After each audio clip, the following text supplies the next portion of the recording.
Hello and welcome back to episode 11 of the Sunny Views podcast, where today our topic is going to be a debate over veganism. So, I'm your host Sofia, and today I'm joined by... Daniel Falces. Harry from Year 13. And I am Miss Claire Gilchrest, mathematics teacher at Sunnyview. So, firstly, who's vegan and why are you vegan, or why aren't you vegan? That would be me, the only vegan in the room. Why am I vegan?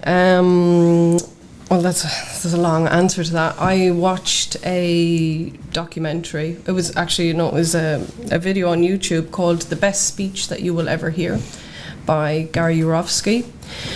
And it kind of just opened up a whole world that I, despite having grown up on a farm, that I wasn't aware of many practices that happen in farming despite having grown up on one, and just many questions was raised in the video, like why do we drink the milk of another species? We are the only species that does that. Why do we subject animals to the horrors that they have to go through in order to be on our plate when we don't need to? It's, I guess, as many things that we're going to talk about today, about whether or not we need it for our health. If we don't need it, if it's not a requirement, then why would we subject them to the horrors that they are put under? I watched this documentary, and it just started a whole path of learning, essentially, and that was back in 2017, the end of 2017, and I started watching more and more, just learning about it. I felt I had a duty. It was like the tip of an iceberg, so I started to have an idea about it without having seen any of the horror videos of what actually happens to animals in slaughterhouses and on farms and all of these kind of things. So I started little by little, bit by bit, and I was vegetarian immediately after watching this documentary. And then, let's say about 2 months later, once I started learning more, I was completely vegan. And that was it. Interesting. What is the problem of animals, like suffering and all that? What's the problem with animals suffering? Like why do they suffer? Why do they suffer? Because they're sentient beings like you and I. We are animals, they are animals. They are in bad conditions, or what is the main issue? It's not, well, do you mean about whether I care or not? Because there's two different things. They can either be farmed under horrific conditions where they're beaten and treated really badly. But ultimately, those animals all go to the same slaughterhouse as those that we're told are organic, grass-fed and have this amazing life. And actually that's probably even crueler, to take the lives of those animals because they've had a relatively nice, peaceful life, and then all of a sudden their lives are taken from them. It's more so the morals and whether or not... I mean, whenever I have this conversation with somebody, I'm talking to the people who are open to looking at what happens to animals, what actually happens, because almost nobody wants to learn about it. When I went vegan, and I remember my brother at the time, he said to me, I can't watch those videos. And he said, because if I do, I have to make a change. And that's essentially the crux of the whole idea of veganism. Why would you become vegan? Because vegan is it's not just a diet. So I know you're going to be talking to me a lot about diet, and that. But there's all these other facets. So you could talk about the environmental reasons as well. But for me now, my own sole reason for being vegan is the philosophy of veganism is that I want to cause as little as is practically possible levels of harm to other beings, because they are sentient beings. So it's their level of sentience. They have the capacity to suffer and feel pain, just like you and I. So I don't want to cause pain unnecessarily when I don't need to. But for example, with that point of trying to cause less suffering possible, for example, making like planting and making crops grow and all of that things, you have to kill a lot of insects, and those insects that die will also then kill birds that eat those insects, and a successive chain. And I have another point about caring So about I'll make sentient note beings. of that point. Next oh, wait, point. no. You Yeah. talk about So that point first. like at the end, maybe I don't know this, but you're eating more plants. You're also killing a lot of other animals. But actually, you're killing more animals than I am, because the vast majority of the crops on the planet are fed to animals. We kill over 80 billion animals, land animals. This is not including fish. If we include fish, it's trillions.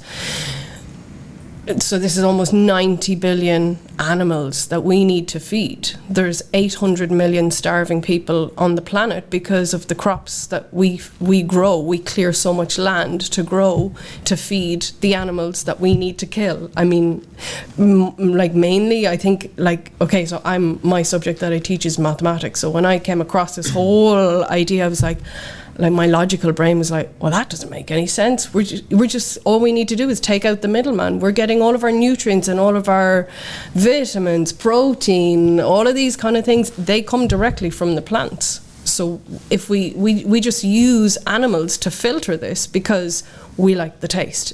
That's the main reason why people continue to contribute to animal suffering, is because they like the taste. So with regard to the crops, sorry, yes, crop deaths happen, but they happen for all of the crops that are cultivated. So the crops that are cultivated for animals to feed on, they also cause those crop deaths. And if you want to be an insect advocator and supporter, then you should be vegan. Okay, I have a point about what about all the economic and job opportunities that the meat industry and the non-vegan industry provides? Like that's a large part of like the world's economy, and how it gives people jobs in, like, I don't know, supermarkets. My family members. Exactly. Yeah. Or like your farmers, the job, like the fast food industry and all of that they require meat to live pretty much and sustain a good living. So it doesn't, like, your impact in that way, not eating meat, affect humans and not animals. It just means over time that people would transition to a different line of work. So if we does talk, that exist though? what do you mean? It would exist if the demand shifts. So this is the whole point of, and why veganism is growing, is because people are learning about the thing that most people don't want to know is what actually happens to animals. And there's a lot of people who don't want to look at what happens to them. I can't. I've looked at some of it, but purely because I support so many vegan or animal rights activists online. So the more and more people start to demand vegan products, plant-based, because veganism and plant-based is two different things. If you are demanding more plant-based products, then people are going to go towards that direction with regards to work.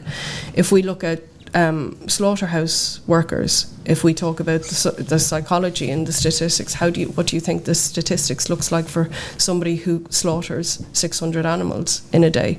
How do you think their let's say their levels of PTSD and where in society are they? Are they the marginalised ones? Are they the ones that who are, let's say, immigrants coming into a country who try their best to get into a job, but they're going to end up doing jobs that nobody wants to do? Who wants to kill 600 animals in a day? So not only or 800 or whatever it is, not only are we contributing to the death of these animals, it takes into account of you have to think of the psychology of these people, what it's like.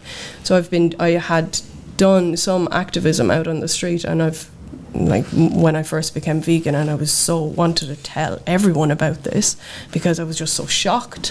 And the people who I was talking on the street, I spoke to some butchers, and I spoke to some people who had worked in slaughterhouses. And there's a lot of people who've transitioned, and there's a lot of people who their mental health state after doing that is obviously not very good. And statistics shows that many of those people who do work in slaughterhouses, they have higher levels of, obviously, how could you not become a violent person if you murder so many animals in a day? So actually it's a good thing if you're taking them out of those jobs and you're providing them with jobs that are less violent. You know, like harvesting corn is a bit different to harvesting animals. Like, this is a terminology, people use the words harvesting animals to make us feel not so bad about actually just killing them, which is what we do. What about if it's painless and, well, they try to eat? And also, the thing that you say about, like, people getting PTSD, and if they automatize it, so they don't have a direct contact with that animal when they kill it, like, for example, with machines or something like that. Do they have direct contact with the animal? Is that what you're asking? Yes, and also, if they don't, why they don't do it? Like, why pressing a button and that's all, and you don't see. So vast majority of, let's talk about pigs, for example. Vast majority of pigs internationally are gassed. They're put into CO2. They're put into it's like a wheel. They go into this container, let's say, that's a part of, my only thing that I can think of is like the London Eye. It's like that. They go into a pod and they cram in as many as they possibly can, and they lower them down into CO2, where they scream and thrash around for their lives. And this is the most humane way of slaughtering. This is to stun the animal. So that's what happens before they are then they have their head cut off, essentially. Their neck is slit after that. So this is to render them unconscious, and that's the first thing that happens. So yes, of course, they have interaction and contact with animals when they're alive, and when they are alive, they are trying as best they can to get out of that situation, because they're intelligent animals and they know what's about to happen. So yes, they do have contact. And then for cows, they have to shoot them with a bolt gun in the head first before they cut their head off. So yes, they do have physical contact with these animals. But the thing that you say about pigs, how are they going to scream? Like, because CO2 mainly, for example, a lot of CO2 intoxications are basically that you are in like put your to house. Sleep. Yes, exactly. You are like get sleepy. Yeah. And why are you going to scream? It's not the same levels of CO2, or not that it's the same levels, but it's the type of CO2 that they use. I mean, if we talk about gassing, what's the first thing that we think about? The Holocaust. Yes, the Holocaust. But then they should. It's the same. So to finish that, yes. it's that kind of gas. So there's many investigations where people have put cameras into these the places where they do the gassing, the CO2, and it shows them screaming, thrashing. They're thrashing around so much that some of them knock their hooves off their feet because they're trying to get out of there so desperately. So it's not the same. I know what you're thinking about, the gas, where to put you gently to sleep. It's not that. So we want to think it's that. So maybe we should make policies, the government, to change, for example, to carbon monoxide, which is a more pleasant. Yes, pleasant. So this level of gas and the gas that they have chosen, and the reason why it is seen as being more humane, it's actually because it's quicker, it's more efficient, and they have demands. Obviously, these slaughterhouses, this mega slaughterhouse that they have in the north of Spain, in Benifar, they opened it, I don't know, maybe 5 years ago. So, and I've forgotten the numbers. I wish I could remember. I should be good at numbers, right? But they kill massive number of animals every single day. So they have these demands that they need to meet. So it's sometimes, a lot of the time, what we want to believe is true is hidden from us. So they want you to think that it's the most humane. It is actually seen as more humane than the previous way, which was stunning, and they put them into water and have this electric shock to stun them, which doesn't always work. So now they use this CO2 gas. So it's not really, there's, even in the UK, this is RSPCA. This is and what are they stand for, the protection of animals. They stamp their products by on the animals who've been slaughtered through carbon dioxide, through gassing, which and the evidence shows from the investigations that have been carried out that they suffer tremendous pain. So your question is, what is there is there a nicer way of taking an animal's life? Yes. So I think we should all think about that. Is there a nicer way to end the life of a sentient being that does not want to die? That was literally purely brought onto the planet for our gain, let's say. And their days were numbered, and they don't see the light of day. The only time when they see the outside is when they go out on that chute, out from the factory towards what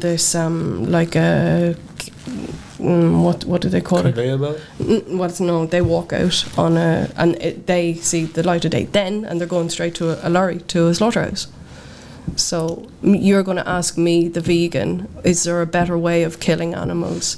Yes, there is a better way of doing what we're doing, and that is to just leave them alone. But then they will die by a predator in nature and even have more violent death, no? Running for their life, and then a jaguar or a wolf chopping his head off. Oh, you mean if they were out in the wild? Yes, exactly. Yeah, So but I mean, like, what do we do with all the animals then? Do you just keep them as pets? Or well, are we all going to wild? turn? So after everyone's watched this video, everyone's going to turn vegan. Like, it's going to be a slow process. Veganism is gradually growing, so the demand is lowering. So we're never going to be overrun by animals. And by the way, the only reason why these animals are here is through artificial insemination. It is not a natural thing. And we are breeding them, selectively breeding them. We are, like, for example, with cows, with dairy, you can manipulate them in a way that they start to produce more and more milk. So the animals that we have currently, how they are, it is not natural. They would not be like this. A chicken would not lay 300 eggs in a year. This is what they do now because we demand it. When we take away the egg, they want to produce another one. The eggs are the periods of a chicken. So they only should have about 12 to 15 in a year. Now they have 300 through all this intensive farming. So there is nothing natural about what we're doing to these animals. What's the problem with not being natural? Because, for example, a plane is not natural. So we have to go walking to Alaska or USA, for example. Like, humans made a lot of things that are not natural. Manipulated lots of things. We manipulate nature to favor our... for our gain. Exactly. Okay. Yes. So then what's the problem with it's not natural? Like... Because the ethics involved. So this is the part of veganism, which is it comes in all of these things. You can be plant-based because of the environment. You can be plant-based because of your health. Veganism is that you're showing kindness and compassion towards the animals, and it's your moral framework that you have.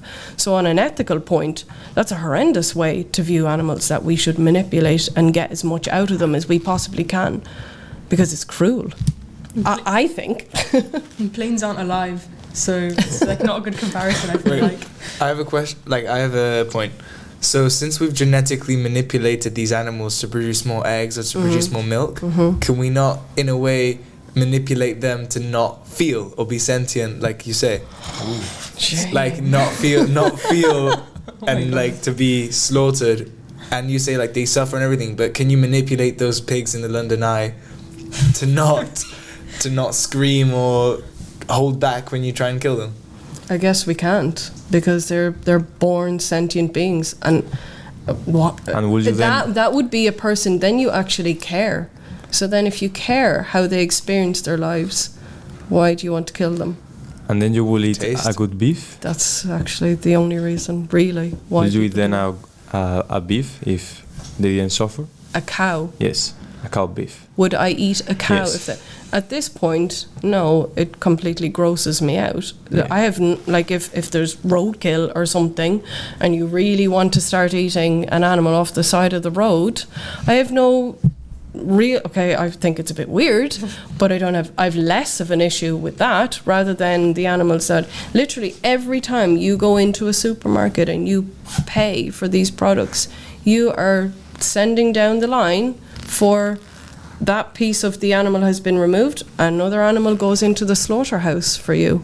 So it's But if they don't suffer, as Harry said, they get. It's not possible for them to not suffer. But for example, there is so there are some people that have a genetic problem that they don't have like pain sensors, no. So if we are able to make that happen in animals, and we have a breed where when that happens, come back and ask me. That's my roundabout way of saying I don't think that's ever going to happen. Yes, but if pigs can fly. If it, basically. But if it happens, do you think then you will be like stop being vegan and start eating meat? As I say, come back to me when it happens, Danny. I don't think that's ever going to. How is it possible for a sentient being to no longer have the capacity to suffer? Well, not suffering, have the capacity of not feeling pain. But if you don't feel pain, and also talking about suffering, that's I think a little bit difficult to measure, because, for example, if you have been living a great life, I mean, you are a millionaire and you have been doing everything you want, and then you go back to poverty, and then you suffer in a way, no? Because you had all of these things, and now you don't have anything. But if you never had anything, how are you going to suffer? Because that's your normal level and all you have lived. But that's not the same as if you've a couple of million and then you lose it. It's not exactly the same as being beaten and having a knife put across your throat. But they don't know. The knife comes and they die then. Like they don't know their rights. Is that what you're saying? No, I mean, they didn't know anything better. So that's normal for them, because you are saying even more cruel. Doesn't mean it's good. Even more cruel. But it's not good for you. Like from your point of view, like that's a bad life. But if you don't know anything else, like it's what life is. The thing is, as I say, the definition of veganism is to show as much kindness and compassion. It is essentially that. It's just to show kindness and compassion. I'm going to have this. I will only ever talk about this, and I did when I first became vegan. I wanted to tell everyone about this because I regretted not knowing. That was the worst part about it, was that I didn't find this out sooner. And I was really annoyed. I was like, how did I not stumble across this information sooner? So whenever I'm talking about this, I'm talking for the one or two or maybe more people who look at this situation with an open heart and an open mind. Because when you think about it, if there was a pig here in the room and I handed you a knife, would you be able to kill that pig? If I'm hungry, yes. But really, would you do that? And what do you think everyone else in the room would think about if you just started to stab a pig to death in this room?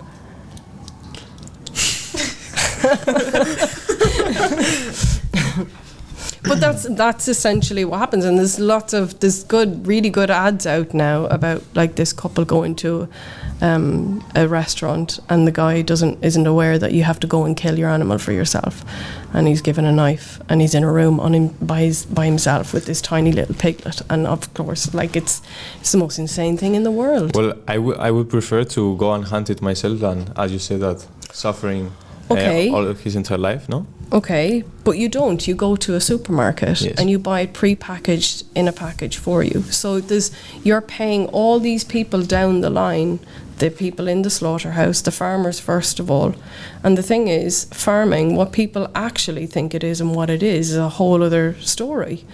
And it's not an easy job. And the thing is, we actually, by us having this demand on them, they have to constantly provide for the demand, and so it's not an easy job, and with subsidies and all of this, so it's not really seen as, like, I've grown up as the daughter of a farmer. I don't really want to have so much of this conversation on a podcast, but my dad was not really present around a lot of the time. My mother was there all of the time, because my dad, when you're a farmer, and the same, especially if you're a dairy farmer, your life is that. They don't have holidays. They have to be there all the time, especially, like, for example, now is calving season in the dairy farm. That point is it's not the most enjoyable kind of job to have. I guess it's the thing that they know, and that's all that they know.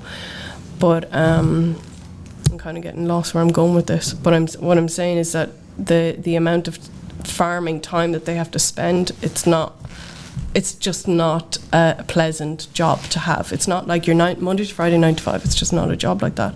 So you have to consider every time you go into a supermarket, when you're paying this money, there's all of this whole story behind that, which is a very long story and a lot of suffering.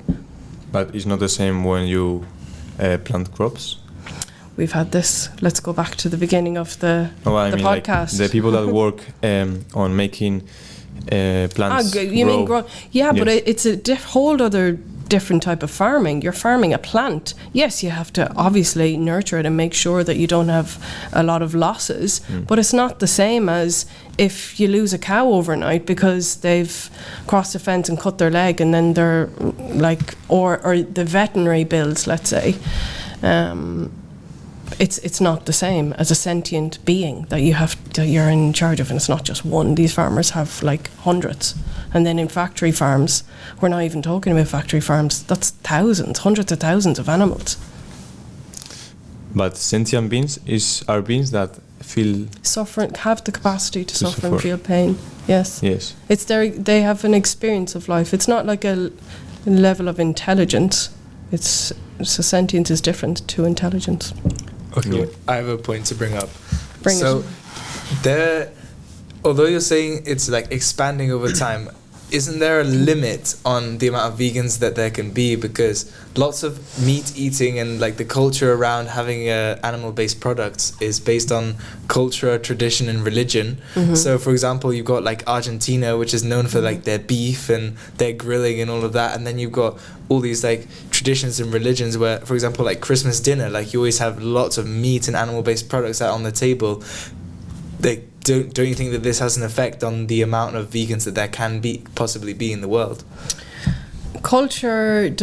Should culture dictate our morals? In a way it does, though. You're correct, it does, but should it?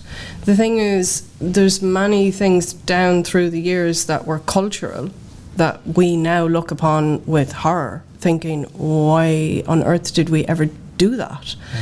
So there's many things that we do, and I guess bullfighting is a contentious one that still happens in this country, and there's a lot of debate about that, and I always wonder why so many people are against that, but they'll go home and have a steak on their plate. Do you know what I mean? So that is a cultural thing, and I don't know what your stance on that is, but a lot of people will see that, okay, it was seen as cultural. It's kind of like gladiators from how many years ago, how old is that? And we still have bullfighting happening, and I didn't even know what that was until I saw it on the TV when I came here, that I had no idea that knives were being, or swords, whatever, were being put into the animal. But yeah, my whole question is, I don't think that culture should dictate how you go about your life. And this is a question that we should all ask ourselves as an individual. You don't need to ask and see what the whole crowd is doing. You make your decision yourself with an open heart and an open mind. Yes, you're saying about Argentina, but they just eat a lot of beef. We do in Ireland as well, because that's what we've always done. Yeah. But you can see it as, yeah, we've always done that. We've always had slavery. Okay, so let's just keep doing it. It's great. Do you know what I mean? There are parts of the world, like extreme parts of the world, where they can't. I mean, I'm not going to tell somebody who's up in the northern hemisphere to really high up to tell them, oh yeah, you have to have a vegan burger. Mm-hmm. You know what I mean? They're surviving on the extremities. There's not a huge amount of those people anymore, but yes, okay, that is their only way of them surviving, and they're hunting for themselves. But us here, with supermarkets all around us, we have all these choices, and the thing is whether or not we actually need.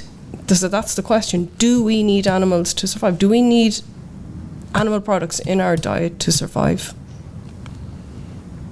Well, being maybe like people that are more, as you say, that are more privileged, they don't.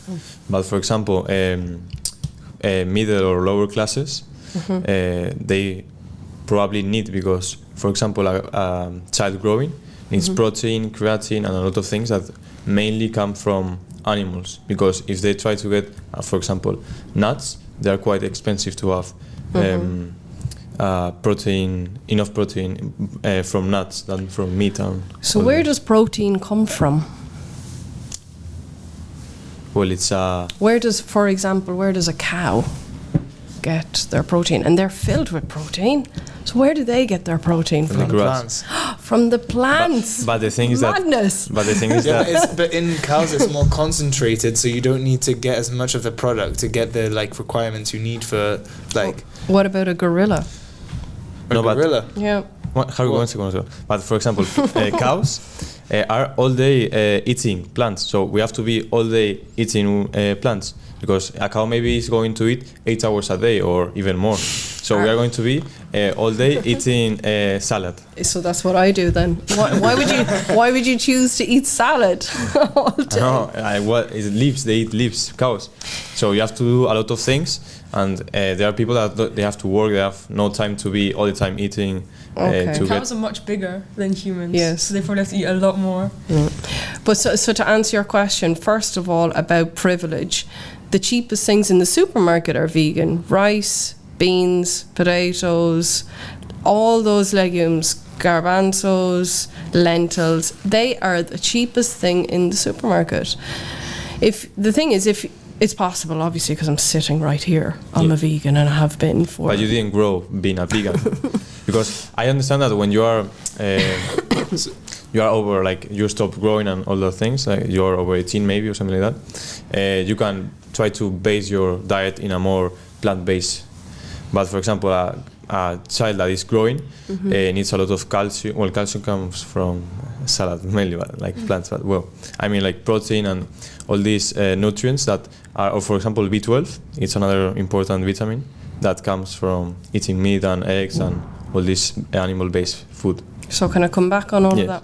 So first of all, the American Association of Dietetics, which comprises over 100,000 dietitians, have their stance on veganism or plant-based diet is that it is appropriate for all stages of life, including birth, so long as it's well prepared. The thing is, I know now what I need to eat and what I do eat, and that's just it. It's just my normal. I never think about it anymore.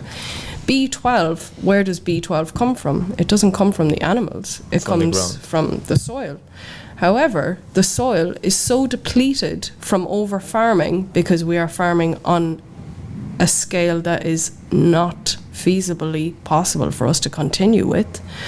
Because of the over-farming, the soil is so depleted that the animals, which it's nice that you think they graze on the grass for 8 hours in a day, they need supplementation. So and I grew up in Ireland, so how do you think the soil would be in Ireland by comparison to Spain? You would think it would be more nutritious, full of more vitamins, more minerals and all of that. They cannot get the nutrition that they need solely from the soil. So they get it in supplementations, which either can be injected or they come from feed, which is like pellets of soy. And where do you think that comes from? That comes from the plants. It comes from South America. So deforestation, the vast majority of deforestation is happening because we need to clear land, not only for grazing cattle, which is what most people think, but we need it to clear land to grow the crops that we need to feed to these animals. So over 75% of the production of soy on the planet is for animals. Just 6 tiny % is for human consumption. So my idea, if we want to go down a whole, the vitamin B12 or whatever that you're saying, you can either take the supplement from yourself, you can take it yourself, or you can take it from an animal. So there's a more ethical choice that you can make there. And if we want to talk about deforestation and the environmental reasons, all of this deforestation that's being caused and all of the crops that we're feeding to all of these animals, we could just take out the middleman. And the middleman being all these suffering animals, almost 90 billion Well, and also every workers, year. no? Also workers. What about them? But I mean, you mean that the workers, they'd have their work taken from them, but we still have to feed all of the same population. So the shift would change from animal farming to plant farming, and we would need far less land. The amount of land that we use for animals is insane. So the land would then be used for cultivating crops that we can eat ourselves directly. So the thing is, it's possible.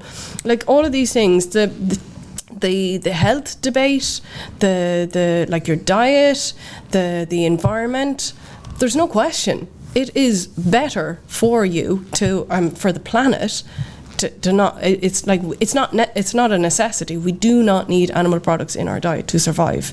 So the question comes down to, which is the main thing that I will always talk about, which no one wants to talk about, is the moral aspect. Not that I don't have this conversation with everyone all of the time. Obviously, I know my audience, but now you've given me a mic, so I'm going to talk about it.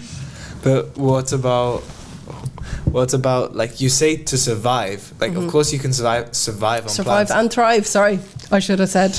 But don't you think? Oh, obviously you don't think, but obviously Yes. maybe me and Daniel think that for an optimal diet or optimal like functioning as like a person or like as an athlete, it would be important to include animal-based products in your diet. For example, like beef and eggs, they have a high concentration of cholesterol And creatine also. Cholesterol. Is this supposed to be a positive or a negative? It's Positive. Cholesterol is also Cholesterol is made- good for you. Yes. Oh God. For example, cholesterol. No, it was cholesterol that makes testosterone. Yeah. And Oh, testosterone levels. Is Yes. this where we're going? yes, that for athletes it's very Exactly. important because, for example, you have someone with I have a friend that has high levels, has a problem, has high levels of testosterone, and he goes to the gym like once a month, and he's jacked, and that is a huge advantage if you are competing, for example, in football, volleyball, or whatever sport you are doing. So then I wonder, what are all these vegan bodybuilders and athletes doing? So if they can do it, if it's possible for them, and there is a very large growing number of them who are doing just fine and thriving, Yeah. then how is it possible? Like, there's always going to be this debate, because diets is just, and I don't like going towards this area, because there are so many different diets around the world. There's this diet and you can be prime and amazing on this one, but you could also be the same on another one. Veganism is not about a diet. I know you really want to have this discussion with me, but I've done like plant-based courses that was done by plant-based like surgeons and doctors and stuff like that. I already know it, so I know it's okay. You can survive, you can thrive, great. And I don't really care about that anymore. I was really into health and fitness, and actually that's how I stumbled across that video initially. But I know that I can get the same out of, and even if it's not exactly the same, even if it's tiny little bit less thriving, there's still a victim involved. There's still a sentient being who wants to live. Is the decision between me having one type of diet and another one. So it comes back to morals, and you have to ask yourself, do you really want to do that? And I think we're running out of time now. So thank you so much for this conversation, because it was very interesting. And I didn't even have to say anything. You guys were just talking. So thank you so much. Do you have any final words you want to say? I do, actually. I feel I could stay here. Do you want to stay for the next lesson? I think there is, if we lots of people don't want to ask this question of themselves.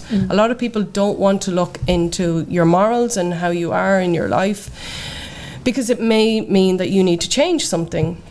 But that change that you think is a big change for you can ultimately be the difference of an animal having a life or not having a life.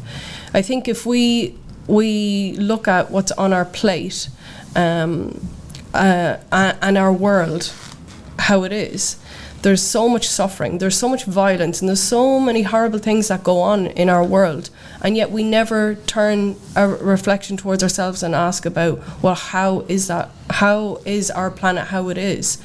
When you were talking about Christmas time, that's supposed to be a time of peace and kindness and loving and all those things, but there's violence and death on your plate. So that's I don't know. I think that's yeah. So I think if we just consider what's on our plate, then we might live in a more peaceful world. But then it's considering. Okay.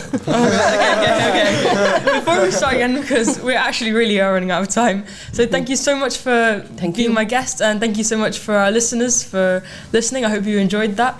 I definitely did, and it was very, very thought-provoking. It definitely made me feel at least very guilty about eating meat. I didn't mean that. Maybe no, but maybe could be vegan in the future. Maybe. So thank you so much, and I hope to see you next week. Thank you.